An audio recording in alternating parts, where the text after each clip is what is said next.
Clouds hung low, trembling with distant thunder that wasn't from the weather. Below, the fields near Mortain burned. Black smoke coiled over shattered hedgerows where an American regiment lay pinned by German armor. The radio crackled with static, the voices tight, frightened, fading under cannon fire. Somewhere above that chaos, a rookie pilot, barely 20, hands slick inside his gloves, circled in his P-47 Thunderbolt, watching tracer rounds reach for him from the ground. He'd flown only a handful of missions, none like this. His flight leader was gone, shot down minutes earlier. His orders were to return to base. But below, men were trapped, out of ammunition, surrounded. Through the haze, he saw them, tiny figures waving panels, desperate. He pressed the throttle forward. No backup, no clearance, just instinct. As the Thunderbolt dove, the altimeter spun like a clock gone mad. The roar drowned the world.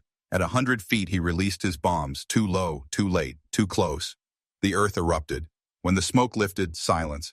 Then a single voice over the radio, shaking, half crying, half laughing. "You saved us."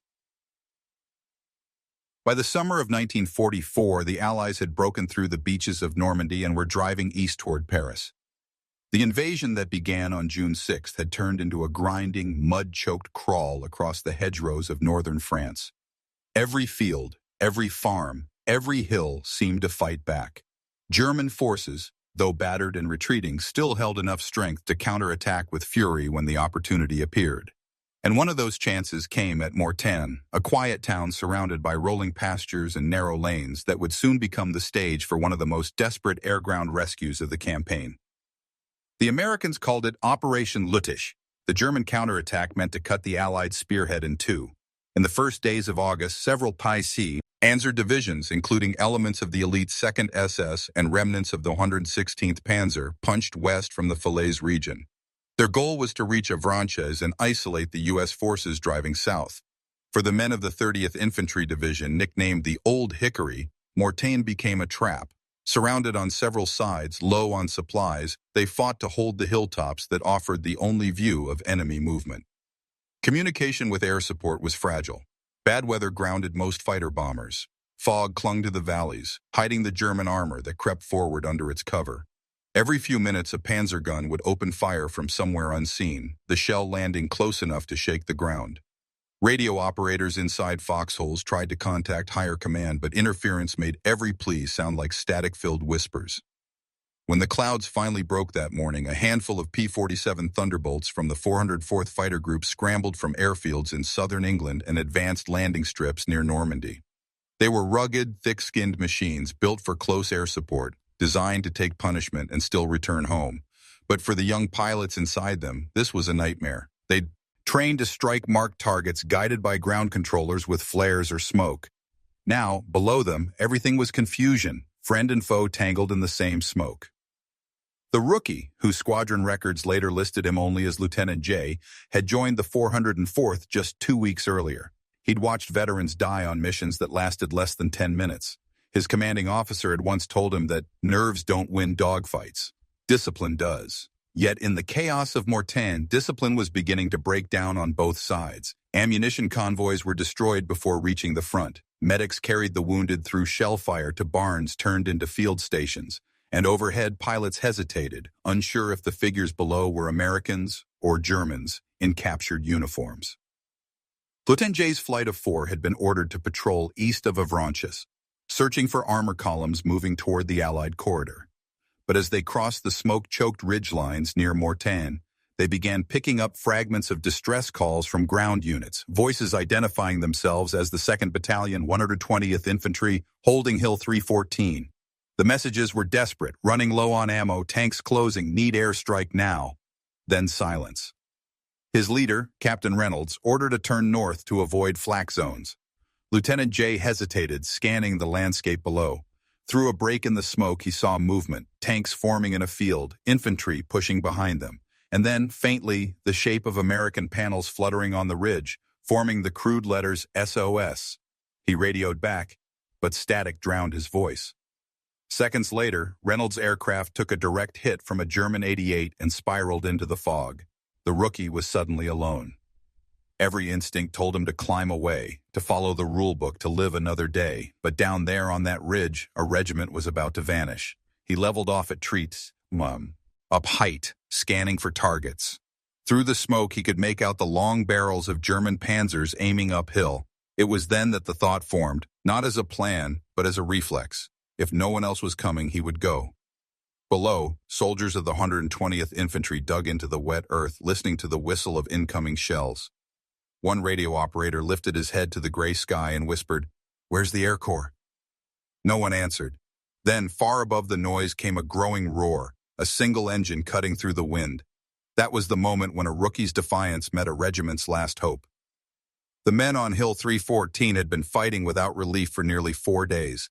Their supplies were nearly gone. Rations were down to crumbs, water to puddles caught in helmets.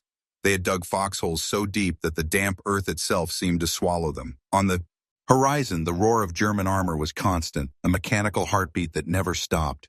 At night, red tracers streaked across the sky, cutting through the darkness like burning threads. The 30th Infantry Division's 2nd Battalion had become an island, surrounded on all sides by a tide of enemy steel. Air support was their only lifeline. But even when the weather cleared, Allied air units faced crippling odds. German flak batteries were still hidden in the countryside, their barrels camouflaged under hay and broken barns. Every low pass was a gamble with death. Yet the P-47 Thunderbolt pilots were expected to dive through that web of fire, often relying on nothing more than compass bearings and instinct to find the men they were meant to save. For many of these pilots, the training had been quick and brutal. They were taught to identify tanks from shadows, to attack while descending at 400 miles per hour, and to pull up with seconds to spare. They memorized the sound of their own engines, so they could tell if a hit had punctured a line or cracked a cylinder. And they learned the rule that had already cost hundreds their lives. Never, under any circumstances, dive below 1,500 feet on a bombing run. Too low, and there was no time to recover. Lieutenant J had heard that rule every day since he joined the 404th.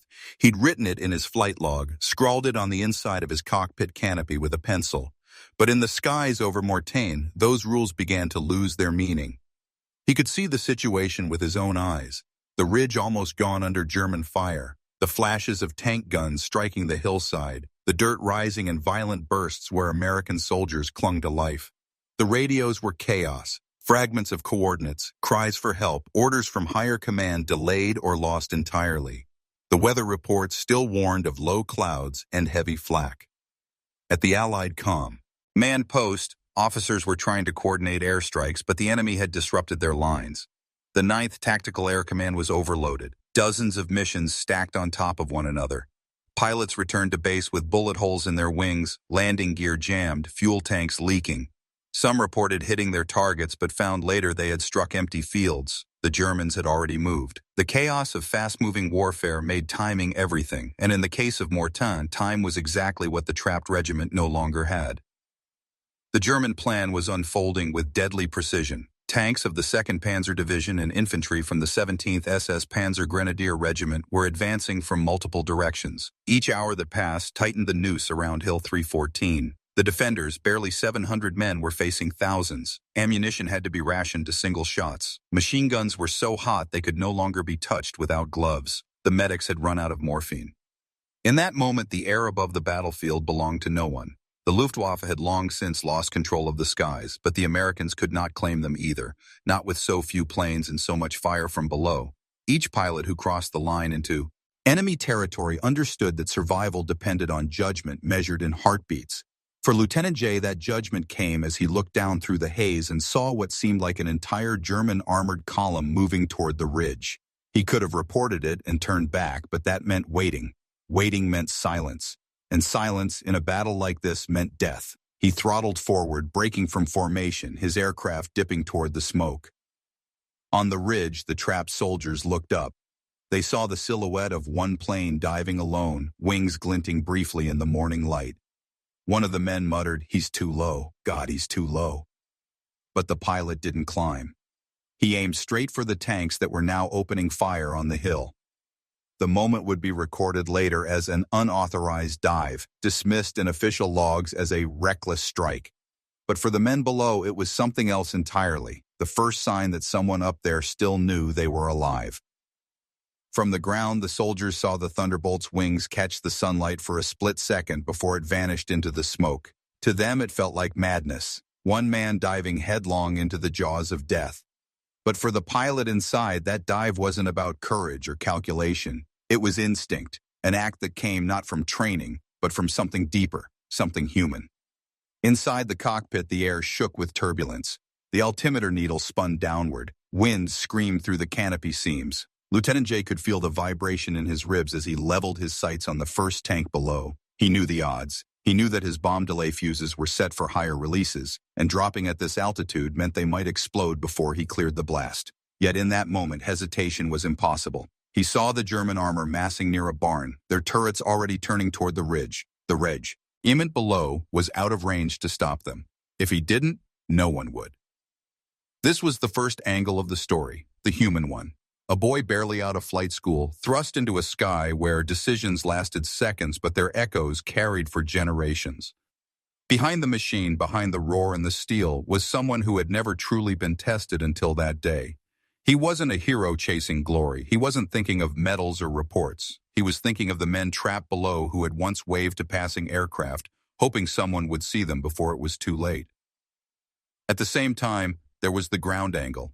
The experience of those soldiers who had been praying for air support. They had watched friends buried by mortar blasts, stretcher bearers running into gunfire, radios torn by shrapnel. When they saw that lone P-47 appear from the haze, they thought it was a reconnaissance run or another flyover. Then they realized it wasn't climbing, it was coming down. They screamed into the radio, "Watch your fire! He's diving in!" To them, that moment felt eternal. The aircraft grew larger, filling the sky with sound until the tanks themselves seemed to hesitate.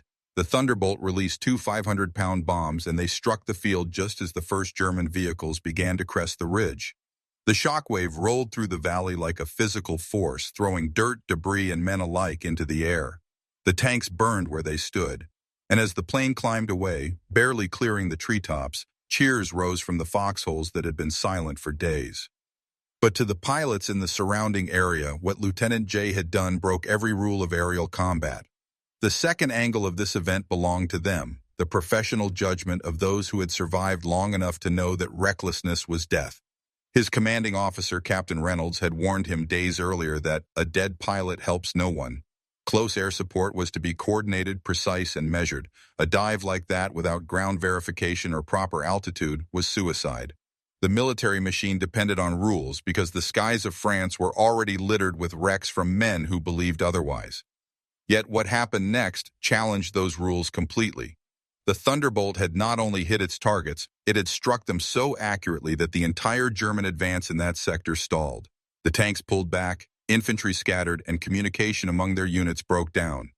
One pilot's reckless decision had altered the geometry of the battlefield. The third angle was the technological one. The brutal truth that in 1944, accuracy from the air was still mostly luck. Even the best pilots could miss by 100 yards. The idea that one man, diving nearly vertically through smoke and flak, could place two bombs exactly where they needed to land bordered on impossible. Later studies of the wreckage confirmed it. Both tanks destroyed were command vehicles, the very machines coordinating the German push toward Hill 314. Without them, the attack faltered. And there was a moral angle, too, the quiet question that lingered long after the gunfire stopped. What does reckless mean in war? The manuals, the reports, the after-action reviews, they were built for structure, not moments like this. They couldn't measure the heart that pushed someone to break orders when the cost of obedience was hundreds of lives lost. The men on the ground would never forget the sound of that dive. It was terror, salvation, and disbelief all at once. The pilot himself wouldn't fully grasp what he'd done until hours later, when he landed back at base to the stunned silence of his crew chief, staring at shrapnel lodged in the wing and scorch marks across the fuselage. That night, he wrote a single line in his logbook, just 7 words. Dive too low, regiment survived, lucky today. But luck was only the surface of it. Beneath that simplicity lay something more profound, the intersection of fear, duty, and defiance that defined the war's most unforgettable acts. When dawn rose over Mortain the next morning, the battlefield looked like a painting of destruction. Blackened steel twisted into grotesque shapes, trees stripped bare by the shockwaves, craters steaming in the chill air. Among the wreckage, American soldiers moved cautiously, rifles raised, scanning for movement. The silence that followed such fury always felt unreal. It was in that silence they began to realize how close they had come to annihilation.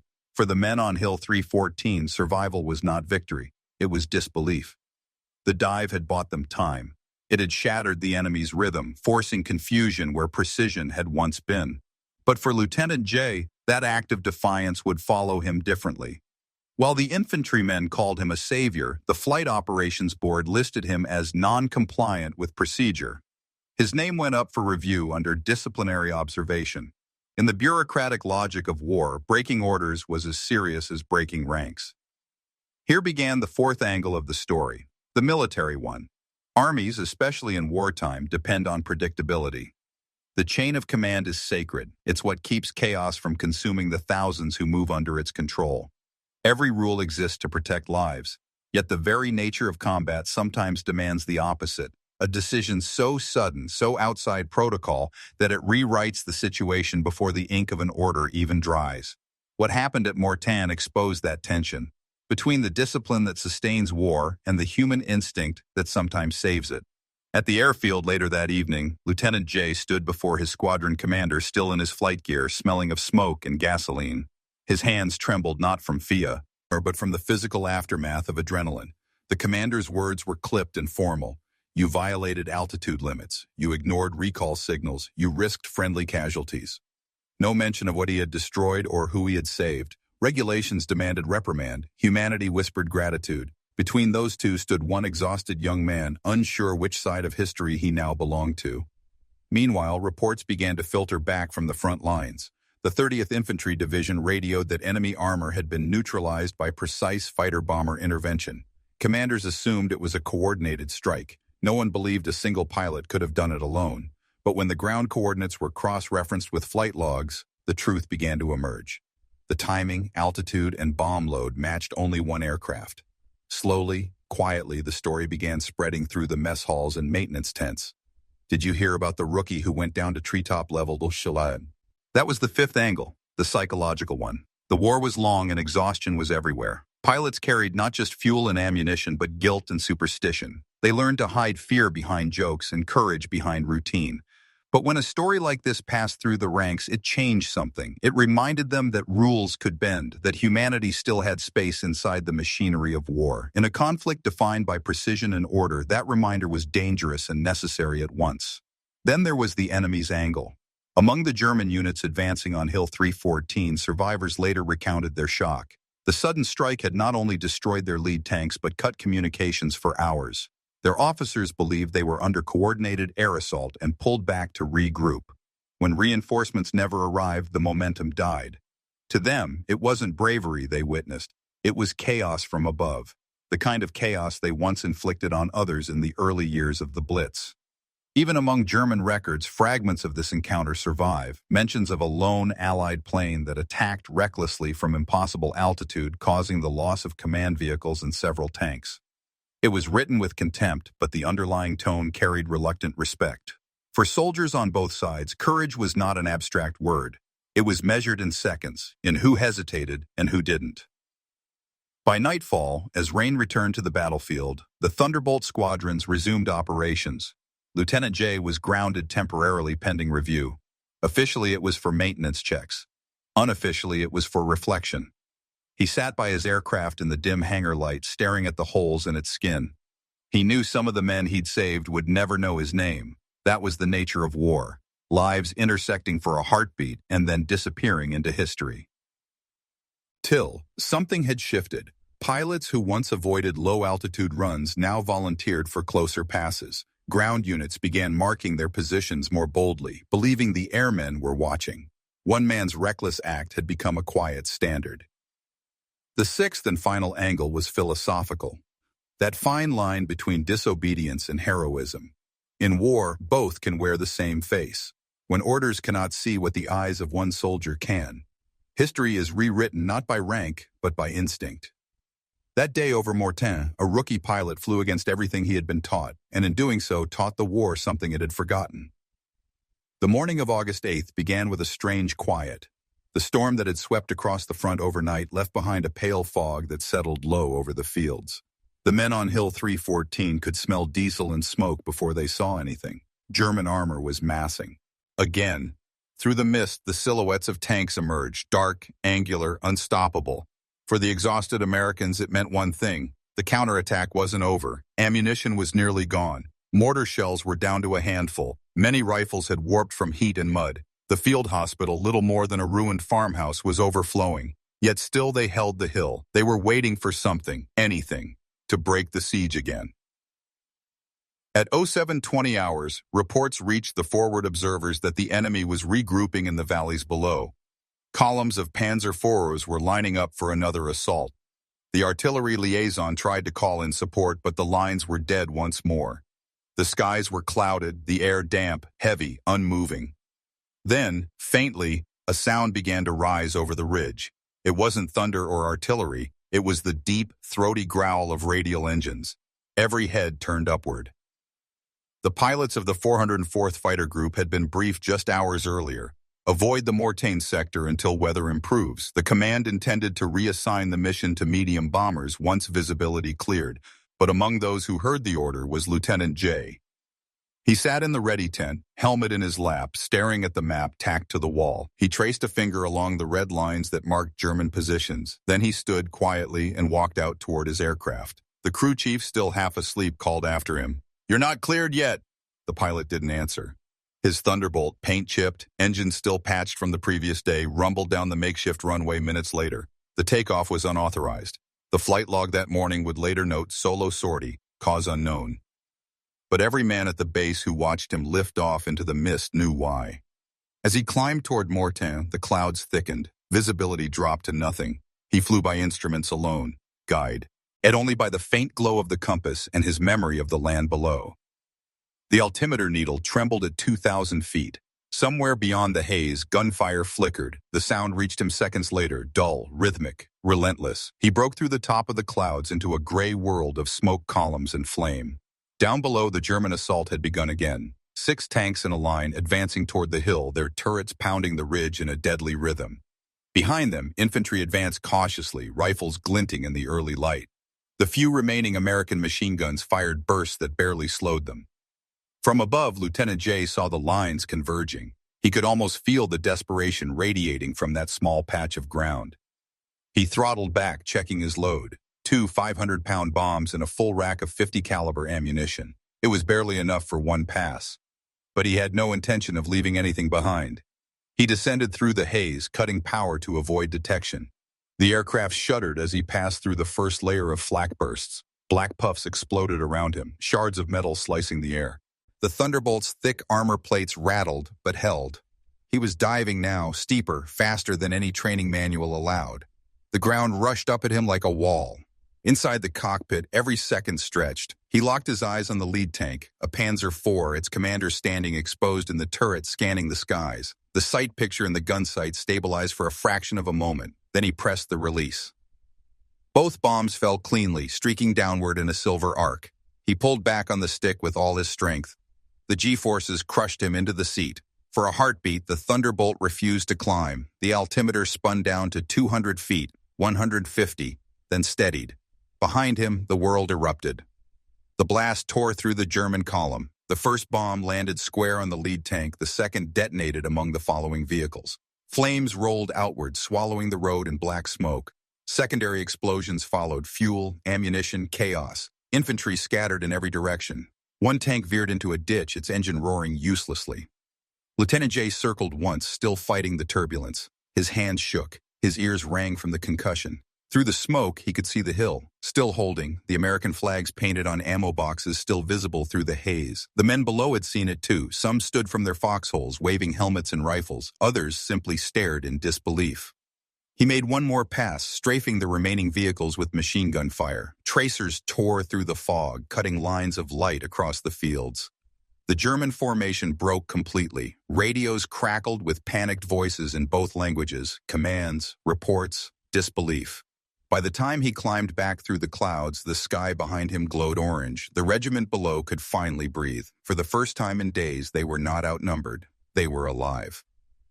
Up in the Cohen. Sick pit, the rookie's breathing slowed. His gloves were soaked with sweat. He realized his fuel was nearly gone. The flight back would be slow, dangerous, uncertain, but for now, in the echo of that dive, he had done the impossible. Below, as medics emerged from cover and officers took count of survivors, one radio operator whispered into his headset, not knowing if anyone was listening. "Whoever you are, you saved us." The explosion that tore through the valley at Mortain rippled far beyond the smoke. In that single moment, the German advance, so confident, so methodical, fractured into panic. Commanders shouted into broken radios, their words drowned by the roar of secondary detonations. The panzers that weren't destroyed began to retreat toward the tree line, their tracks grinding through torn mud and flame. The hill that had been doomed only minutes earlier stood defiant once more, blackened and trembling, but alive. From the cockpit of the Thunderbolt, Lieutenant J circled once more to assess the scene. His canopy was streaked with oil. The control stick shuddered in his grip. A jagged line of shrapnel had carved across the right wing, but the aircraft still held together. Below, the smoke billowed in great gray columns, blotting out the sky he had just fallen through. For a few seconds, he let the sight sink in. Not pride, not even relief, just the heavy realization that somehow, against every calculation, he had survived. He pressed the transmit key on his radio, his voice unsteady. This is Thunderbolt 2-9, target neutralized." There was only static. He tried again. Nothing. The antenna had likely been damaged in the dive. He was flying in silence, invisible to the world, with barely enough fuel to reach home.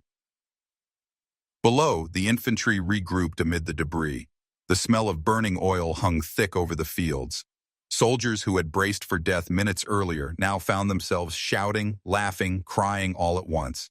They had been seconds from being overrun. They'd watched the tanks break through the fog, their guns already trained on the ridge, and then light, fire, and salvation from the sky. The radio operator for the 120th Infantry, Sergeant Wilkins, later recalled in his diary that he saw one plane come down so low I thought it was crashing. He wrote that the moment after the bombs hit, he looked at his commanding officer and said, "We're still here."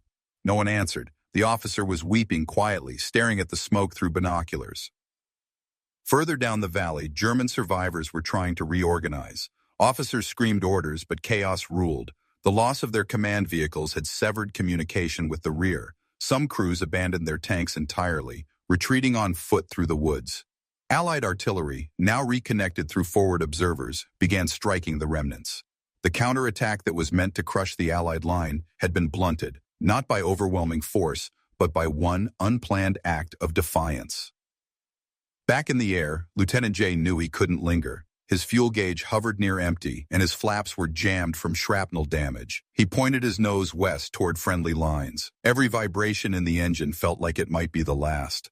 The cockpit smelled of cordite and smoke. His goggles were streaked with condensation, and his throat burned from the fumes that had leaked in during the dive. He had been trained to avoid looking down after an attack, to climb away, to focus on the instruments, to think of nothing else. But he couldn't help it. He turned his head and looked one final time toward the battlefield. From that height, it looked small, insignificant, just another scar on the landscape of war. Yet inside that smoke was a truth few would ever see, the difference one moment could make when instinct defied instruction. He tightened his grip on the control stick and began the long, uncertain flight home. When he landed hours later, the airfield was quiet. Mechanics ran toward the runway as the battered P-47 rolled to a stop. The right landing gear collapsed on contact and the plane tilted into the dirt. Lieutenant J climbed out of the cockpit and sat on the wing for a moment, breathing hard, his uniform soaked through. One of the crewmen stared at the damage and muttered, "How the hell did this thing stay in the air?" The pilot didn't answer. He just stared at the horizon where the clouds glowed faintly from the fires still burning miles away. The official report filed that night was brief. Mission unplanned. Result, successful strike. Enemy armor neutralized, no friendly casualties. There was no mention of the altitude, no description of the dive, no note about the broken rules. Command had quietly decided that some victories were best left unexplained. But among the men of the 30th Division, the story spread like wildfire. They never learned his full name, only his call sign. They passed it from trench to trench, from truck to truck. Thunderbolt 2-9, they said, the one who came down like lightning. That night, as the German forces withdrew from Mortain, the hill still stood, scarred but unbroken. The men who had defended it huddled together, exhausted, staring into the fires on the valley floor. Someone murmured, "They'll never believe this back home." Another answered, "Doesn't matter, we'll remember." And somewhere miles away, a young pilot sat alone in a dim hangar, writing in his notebook under the faint light of a lantern. His handwriting was shaky, smudged with grease. He wrote only one sentence this time. "Sometimes orders can't see what a man can." Outside, the wind carried the smell of rain and gunpowder. The war moved on, but that hill and that dive would remain etched in silence. When the smoke finally cleared from Mortain, the scale of the destruction became visible. Burned-out tanks lay like skeletons along the valley floor. Blackened trees leaned over craters that filled with rainwater overnight. The ridge of Hill 314 looked less like a stronghold and more like a scar. But through that ruin, the American flag still fluttered from a broken radio mast. The men who had survived the siege stared at it in disbelief, a tattered emblem of endurance above a battlefield that should not have been won. In the following days, reinforcements reached the hill. Medics carried away the wounded, engineers buried the dead, and supply trucks crawled up the muddy roads that had been death traps only hours before. Journalists and photographers arrived, stepping over empty shell casings and shattered helmets. One reporter wrote that the men of the 30th Division held the impossible ground. None of them yet knew that a single pilot's unauthorized attack had changed their fate. At the same time, back at the airfield, the reality of that attack began to unfold in quieter tones. The 404th Fighter Group's command tent was filled with tension as the morning's reports came in. The destruction of the German armor was being praised across multiple divisions. Yet among the squadron officers there was confusion. No mission had been officially assigned at that time. The strike coordinates didn't match any logged sortie. The operations officer frowned at the charts, tracing the line of flight that ended abruptly over Mortain. Then he looked toward the maintenance crews gathered near one particular Thunderbolt, its fuselage scarred and soot black. Lieutenant J had been ordered to remain on standby pending inquiry. He spent most of his hours alone near the plane, cleaning oil stains from the cowling, listening to the faint hum of generators. No one spoke much to him. Some thought he'd be grounded permanently. Others whispered that maybe, just maybe, his defiance had saved the division. In war, rumor moved faster than orders. By the third day, the rumor reached higher command. The 30th Division had officially credited air support for preventing a breakthrough at Mortain. Intelligence reports confirmed that the German offensive, Operation Lüttich, had effectively collapsed after the loss of several key armored units. Allied counterattacks were now pushing the Wehrmacht back toward Falaise closing, the infamous pocket that would trap tens of thousands of enemy troops. Mortain had been the turning point. Still, the paperwork told a different story. Lieutenant J received a formal reprimand for failure to comply with altitude regulations and flight group coordination. His punishment was administrative, a note in his record, nothing more. He signed the document quietly, folded it, and placed it in his jacket pocket. He said nothing about the battle, nothing about the dive. When asked by his commanding officer if he had anything to add to the report, he replied, "No, sir. The men on the ground did the real work." But for the soldiers who had fought there, that humility didn't matter. They knew the truth. In the makeshift hospital tents near Avranches, wounded men traded the story like a prayer. Some swore they'd seen the plane graze the treetops. Others claimed it disappeared entirely into the smoke before the explosion. To them, the details didn't matter. It was faith. Faith that in the darkest moment someone had chosen to risk everything for them. A few weeks later, a letter arrived at the 404th Airfield, handwritten on field stationery. It bore no signature, only the words, "To the pilot of Thunderbolt 29, thank you for seeing us when no one else could." The note was passed quietly to Lieutenant J, who read it once and slipped it into his flight log. He never spoke of it again. War rarely paused for reflection. The next missions came quickly. The next fronts drew closer. Yet the story of that dive remained, whispered between men who had seen it, carried across continents by soldiers returning home. By late August 1944, the Battle of Mortain was over. The German counterattack had failed, and the Allies were sweeping east toward Paris.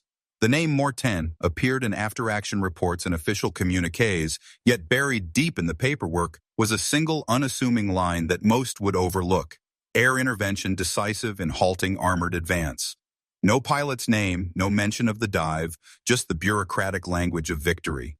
But for those who had been there, that phrase carried weight far heavier than any medal citation. The 30th Infantry Division withdrew from the hill they had defended at such cost. The men left behind foxholes carved deep into the earth, their edges still lined with ration tins and empty cartridges. Engineers marked the ridge for clearance operations, and local farmers, returning to their ruined fields, found fragments of American helmets and twisted aluminum from aircraft wreckage scattered miles away. One French farmer would later recall a young U.S. pilot visiting the area years later, quietly walking the ridges alone. He said nothing, took no photographs, and left a small metal tag on the ground that read simply 29. Back at the airfield in England, life resumed its rhythm of missions, repairs, and briefings.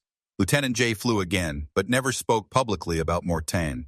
He carried himself differently now, more measured, more silent. He flew with precision, no longer the reckless rookie of his early days. Some said he'd become distant. Others said he'd learned the hardest lesson of all, that survival after breaking the rules is both a gift and a burden. Weeks later, when the official commendations for Mortain were distributed, his name appeared only once, among dozens listed for air gallantry in support of ground operations. No ceremony, no recognition. Yet that same week, ground officers from the 30th Division sent an informal message through channels to his squadron. If he hadn't come when he did, there would have been no one left to write this report. War has a way of blurring the line between obedience and instinct. Soldiers are trained to follow commands, to trust the system, to believe that discipline is safety. But sometimes, when the chain of command falters, it's the individual who must decide what matters more, survival or duty, fear or faith. Lieutenant J's dive was more than a maneuver. It was a moment when human judgment eclipsed military rule. It was the sound of one person choosing to see what others could not. For the men of Hill 314, that moment was not a story about aviation or tactics. It was a story about being seen, about knowing that someone, somewhere, had heard their call and answered it. Decades later, veterans of the 30th Division would still pause when they heard a low-flying aircraft, remembering that roar through the fog, that impossible dive, that explosion that felt like dawn breaking through smoke. War teaches that courage is not loud. It does not shout or demand recognition. It appears quietly, often unseen, in the seconds when everything hangs in balance. Sometimes it comes from a general in command, sometimes from a medic under fire, and sometimes from a young pilot who decides that if no one else is coming, he will go. The ridge at Mortain stands today covered in grass and silence. No wrecks remain, no markers tell of the dive. But in that silence, you can almost hear the echo of an engine falling through the clouds. A reminder that courage, real courage, often exists only in the space between orders and instinct. One of those officers, Captain John Wilkins, the same man who had manned the radio on Hill 314, would later speak about that day in an interview decades afterward. His voice had grown raspy with age, but the memory remained vivid. "I remember thinking," he said, "that plane's not coming back. Then it did, and everything changed. You don't forget the sound of that engine." The war moved on. New battles took shape. The headlines shifted to Paris, to the Siegfried Line, to the Rhine. Mortain became just another entry in the long catalogue of the Western Front. But within the quiet fraternity of pilots and soldiers who survived it, the legend of the reckless dive endured. No one could ever confirm every detail. No one needed to. The truth of it lived in the silence between the official words, the moment when one man chose instinct over order. Years later, historians would piece together fragments of the story from declassified mission logs, ground reports, and personal letters. They found that the timing of the attack, the pattern of bomb craters, and the cessation of the German offensive aligned precisely with the flight record of Lieutenant J's unlogged sortie. One researcher described it as a perfect accident of history, when defiance and destiny collided at the exact second they were needed. By then, the pilot himself had long since disappeared into civilian life. No interviews, no memoirs, no press. The only record that remained was his old logbook, now preserved in a small aviation museum, its pages yellowed and edges frayed. Inside, in faint pencil marks beneath the date August 8, 1944, were the same 7 words he had written the night he landed. "Dive too low. Regiment survived. Lucky today." The men who fought on that hill never called it luck. For them, it was something rarer, faith in the unseen, the kind that arrives on the wings of a single aircraft through smoke and fire. And so, the ridge at Mortain became more than a battlefield. It became a quiet testament to the unspoken rule of every war. Sometimes salvation doesn't come from orders, but from the courage to ignore them. History remembers victories in headlines, but the truth often hides in the small, unseen moments that never made the newsreels. The story of Mortain was written as a triumph of coordination, Allied armor, infantry, and air power halting a desperate German counterattack. Yet behind that polished summary lies a quieter truth. A single pilot who ignored the certainty of death to do what no order had asked of him. His name slipped through the paperwork, but his decision became part of the invisible thread that held the war together. One of countless acts that never earned a medal but changed everything.